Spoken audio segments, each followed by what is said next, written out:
या या या. तुमचीच वाट बघत होतो या. अरे हा आलास, ठेव ठेव इथे ठेव. ठीक आहे. चल. काय हे एवढं सगळं कशासाठी? हो ना. कशासाठी म्हणजे काय, आजपासून आपण लग्नाच्या खरेदीला सुरुवात करतोय ना, म्हणून आणलंय हे सगळं. अहो पण तरी आणि हो, आपल्यालाही कधीतरीच हाऊसमौस करायला मिळते ना. ही मुलं काय त्यांचे त्यांचे प्लॅन्स करतच असतात, मग आपण का मागे राहायचं. आणि या दोन्ही घरातलं हे शेवटचं कार्य आहे ना. अगदी खरंय नूतन ताई. आणि मागच्या लग्नात तशी हाऊस मौस नाही करता आली.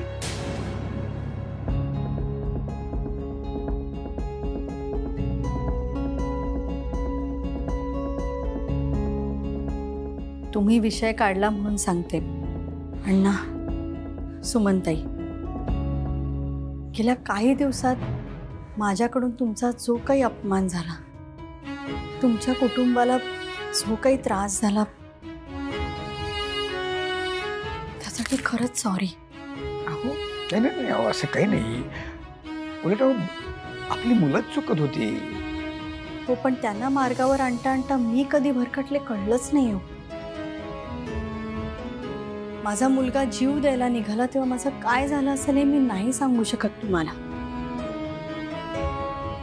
आणि त्या सगळ्यात माझा तोल ढळला आणि तुमचा अपमान केला. मी खरंच सॉरी. नाही नाही नूतनजी, हे बघा आपण आता चांगल्या कामासाठी भेटलो आहोत की नाही, मग आता ही अशी जुन्या आठवणींची सावली सुद्धा त्याच्यावरती नको पडायला, असं मला वाटतंय. अगदी खरंय. हा, झालं गेलं विसरून जाऊया. हा. आणि खरं सांगू का, मला एका गोष्टीचा अतिशय आनंद होतोय की तुमच्यातला आणि वेदांतरावांमधला दुरावा मिटला. म्हणजे मी त्यांना सतत सांगत होतो की तुम्ही असं काही करू नका की ज्यामुळे तुमच्या आईच्या मनावरती कायमचा आघात होईल आणि त्या कायमच्या दुरावल्या जातील. अण्णा असं कसं होईल, आईची माया सर्वव्यापी असते असं म्हणतात ना. आई सगळ्या चुका पोटात घेते. नूतननी मुलांच्या चुका पोटात घेतल्या आणि मुलांनी नूतनच्या चुका पोटात घेतल्या.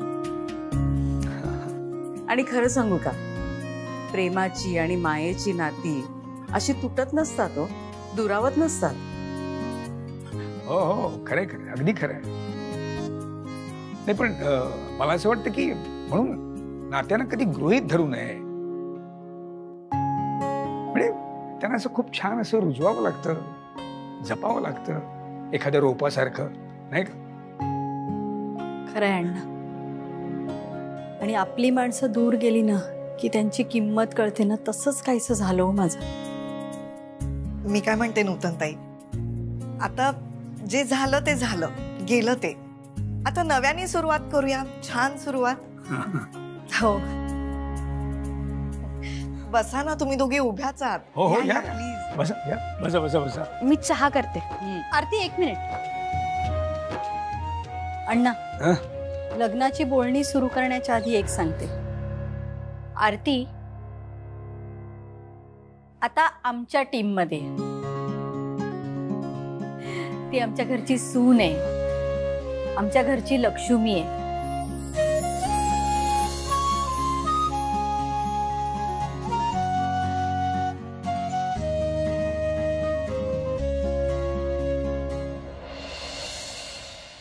बरं अमूल्या, मी कालच बघून आले, पाठारे रोडवर ना एक नवीन साडीचं दुकान उघडलंय. मी तर म्हणते आपण आहेराच्या साड्या ना तिथूनच घेऊया. आपण एक काम करूया का, आपण सगळ्यांनी नऊवारी साड्याच नेसूया, छान वाटतील. थीमच ठेवूया तशी. अमूल्या, काय झालं? टेन्शन आलंय ग. आता काय अमूल्या, सगळं तर तुझ्या मनासारखं होतंय ना. ताई, मला बोलायचं होतं नूतन काकूंशी, पण भीतीच वाटते त्यांच्यासमोर तोंड उघडायला. आणि तुला खरं सांगू का, मला ना माझ्यामुळे त्यांच्या आणि वेदांत मध्ये वाद नको. एक मिनिट, नक्की काय बोलायचंय तुला? हेच की मला MBBS पूर्ण करायचं. मग तू आधीच बोलून घे, उगाच त्यावरून घरात रोज खटके उडतील. मलाही नाही सहन होत आता. तुला माहितीये ना त्या कशा बोलतात. त्यापेक्षा तू हे सगळं आधीच बोलून घे. ताई पण म्हणजे उद्धटपणाचं किंवा आगाऊपणाचं नाही ना वाटणार. ठामपणे बोल, पण प्रेमाने बोल. ऐकतील त्या. आणि नाही म्हणाल्या तर? नाही म्हणाल्या तर मग आपण अण्णांना आणि वेदांतला सांगू त्यांच्याशी बोलायला. चल.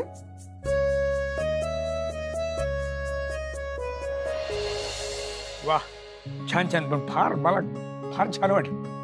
लग्नाची बोलणी अशीच हसत खेळतच व्हायला पाहिजे. तो या ये अमोल, बस बस. नाही अण्णा, ठीक आहे. अगं ऍक्च्युली मला काकूंशी बोलायचं होतं. बोल ना. काकू, मी सध्या MBBS फर्स्ट इयरला आहे. VW इंफ्राचं अपॉइंटमेंट लेटरही मिळालंय मला. अगं मला सगळं माहिती असलेल्या गोष्टी काय परत सांगतेस? ऍक्च्युली काकू, लग्नानंतर माझी MBBS पूर्ण करण्याची इच्छा आहे आणि मला जॉबही करायचा आहे. अगं अमूल्या, हा विषय तू आत्ताच म्हणजे आपलं बोलणं झालेलं आहे त्यांच्याशी या विषयावरती. सांगितलेलं आहे त्यांना सगळं. हो अण्णा, पण आता आपण लग्नाची फायनल बोलणी करतोय ना. मग त्यामध्ये जसं लग्न कुठे करायचं, कसं करायचं हे महत्वाचे विषय आहेत, तसंच तर लग्नानंतर काय करायचं हा सुद्धा महत्वाचा विषय. एक मिनिट, मला जरा नीट समजून घेऊ देत. लग्न झाल्यानंतर तू कॉलेजला जाणार, तू ऑफिसला जाणार, मग घरच्या जबाबदाऱ्यांचं काय? त्या सुद्धा नीट पार पाडेन. असं शक्य आहे अमूल्य? काकू, मी जर तुमची मुलगी असते आणि शिकत असते तेव्हा मी घरची जेवढी कामं केली असती तेवढीच मी आत्ता पण करेन. अमूल्य, मुलीच्या जबाबदाऱ्यांमध्ये आणि सुनेच्या जबाबदाऱ्यांमध्ये खूप फरक असतो. नूतन, हा विषय आत्ता नको. यावर सविस्तर बोलू नंतर. कधी? लग्न झाल्यावर? अगं अमूल्य, हे सगळं बोलणं खूप सोपं आहे, पण करणं खूप कठीण आहे. अशक्यच आहे असं समजणं. काकू, पण माझी खात्री आहे हे सगळं तू शक्य करून दाखवशील. सगळ्या जबाबदाऱ्या व्यवस्थित पार पाडशील, माझी खात्री आहे.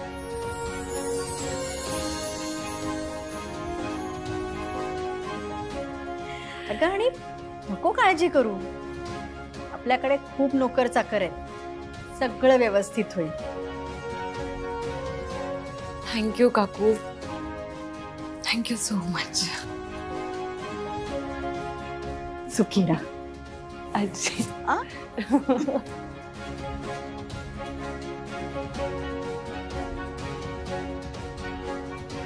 वा, छान छान.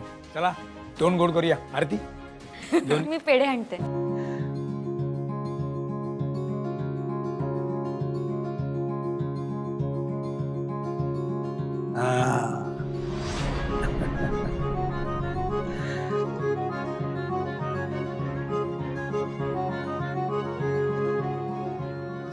थँक्यू. हो. एक मिनिट, आधी तुला.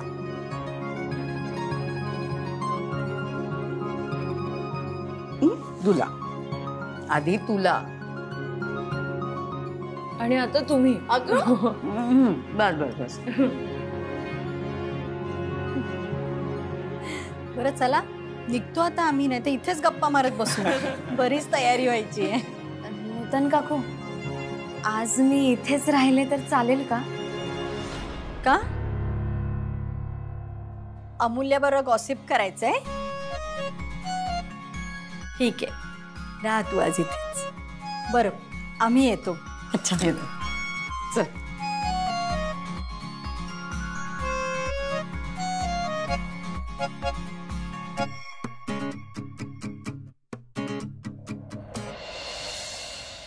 काकू मला ना माझं MBBS खरं तर पूर्ण करायचं आणि त्याच्या जोडीला मला जॉबही करायचं.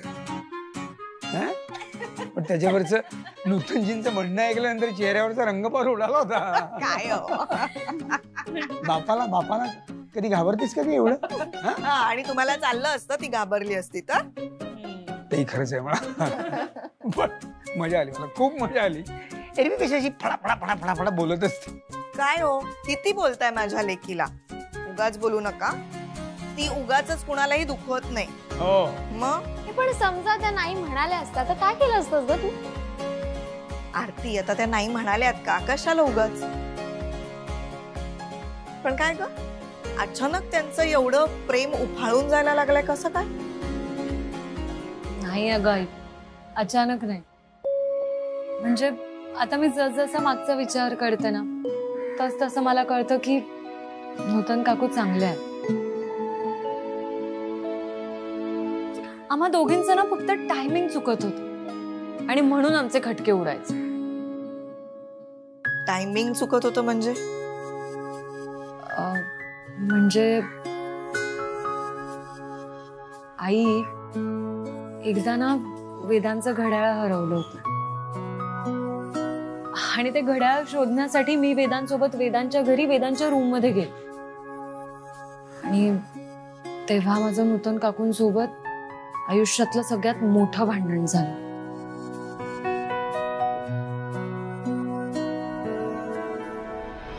बरोबर ओळखलं तू, अगदी बरोबर बोल.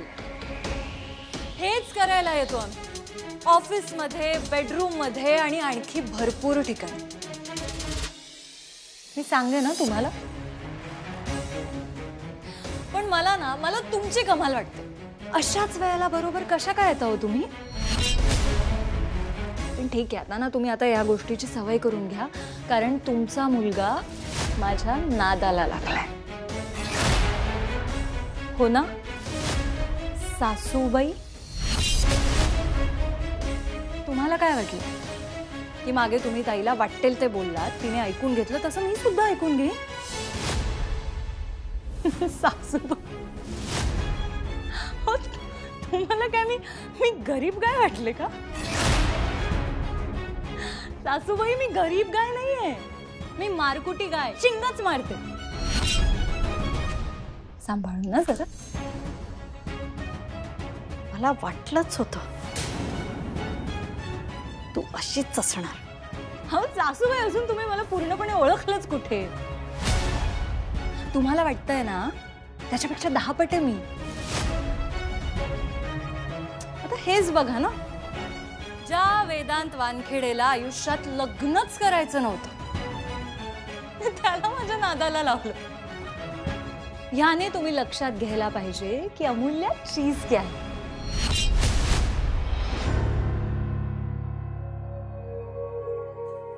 अरे विजय, तू कसा काय इथे?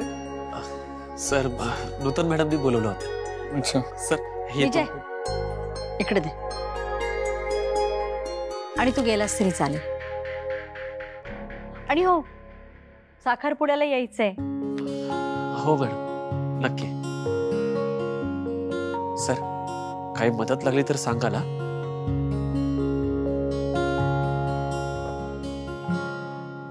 काय काय काय झालं? असं का गेलं? आणि तू बोलवलं होतंस का याला? माझी सगळ्यात मोठी चूक सुधारण्यासाठी. कसली चूक?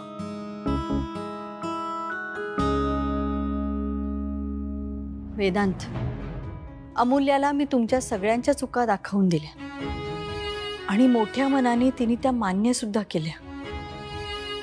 पण प्रत्येक वेळी तुम्हीच चुकलात असं दाखवून मी माझी जबाबदारी तर झटकू शकत नाही ना. आणि तुम्हाला दोष देता देता अनावधानाने मी कधी भरकटले कळलंच नाही अरे मला. म्हणजे हे तुझी कार्ड्स विजयला ऍक्टिव्ह करायला सांगितली होती. I am very sorry Vedant. जाऊ दे ना ग, कशाला जुने विषय. पास्ट होता तो आपला आणि आता तो संपलाय. तो आता आपल्याला कुठलाही त्रास देऊ शकत नाही. आणि ट्रस्ट मी आई, आता माझ्या मनात कसलाही राग नाही. So thank you. खरंच आई, तू पर्क करतेस आता मला. फरक नाही रे, मनापासून थँक्यू सांगते. मोठ्यांनी लहानांना माफ करणं खूप सोपं असतं, पण लहानांनी मोठ्यांना माफ करण्यासाठी ना खूप मोठं मन लागतं. गेल्या वर्षभरात तू तुझ्या आईचं खूप वाईट रूप बघितलेस, पण वेदात माझं प्रेम खरं होतं. आई, अगं माहितीये मला, रादर आम्हा सगळ्यांना ही गोष्ट माहितीये. आणि तू आता झालं गेलं ते विसरून जा. आपण ना आपल्या आयुष्याची नव्याने सुरुवात करूया. आई, फक्त एक विचारू? पुरुषोत्तम बद्दल विचारायचंय ना? सी आई, निवृत्ती डुमरे, शारदा ठोंबरे यांचं मर्डर, पुरुषोत्तमचं, तुझं आणि बाबांचं यात असलेलं इन्व्हॉल्वमेंट, याचे काही धागेदोरे रुक्मिणीच्या हाती लागलेत. आणि ती या सगळ्याबद्दल मला सांगायला जात होती. पण आई, मला हे सगळं तिच्याकडून ऐकण्यात काहीच रस नाही.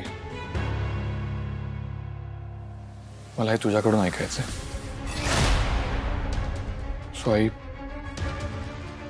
प्लीज मला सांगशील काय झालं होतं? खरंच तुला जाणून घ्यायचंय? हो. मग ऐक.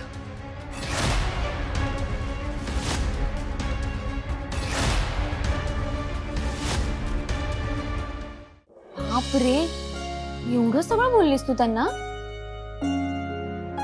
एवढं बोलायला नको होतं. म्हणजे वयाचा काही मान आहे की नाही अमूल्या? हो नाही, ती काही जाणून बुजून बोलली नाही. आणि आपली जर चूक नसेल तर फार ऐकून घ्यायचं नाही कोणाचं. हे आपणच शिकवलं ना तिला. मग हो, पण विरोध करताना टोकाचं बोलायचं नाही, विरोध शांतपणे दर्शवायचा, हे सुद्धा आपणच शिकवलंय ना. मला नसतं जमलं बाबा त्यांच्या समोर एवढं सगळं बोलायला. हे बघितलं, हे दुसरं टोक. तुम्हाला सांगू का मुलींनो, बाईला आयुष्यात सगळ्यात जास्त काय जमायला हवं? बॅलन्स. बॅलन्स साधता आला पाहिजे. म्हणजे कधी कधी फुलासारखं मऊ राहायचं, पण जर वेळ पडलीच तर वज्रासारखं कठोर होता आलं पाहिजे. हा बॅलन्स. म्हणजे फार सोसायचंही नाही, फार ताणायचंही नाही. तू आज एवढी घाबरली का होतीस?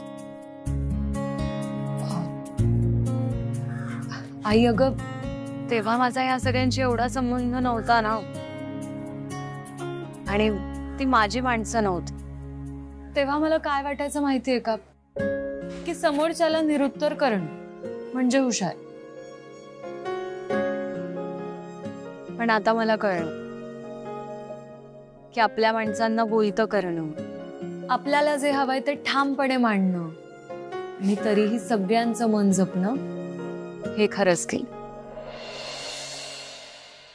Very good. हे जे जमलंय ना, हे आयुष्यभर जमायला हवं. तरच माणसाला आपल्या आयुष्यातली नाती टिकवता येतात. आणि मला खात्री आहे तू ही नाती नक्की टिकवशील.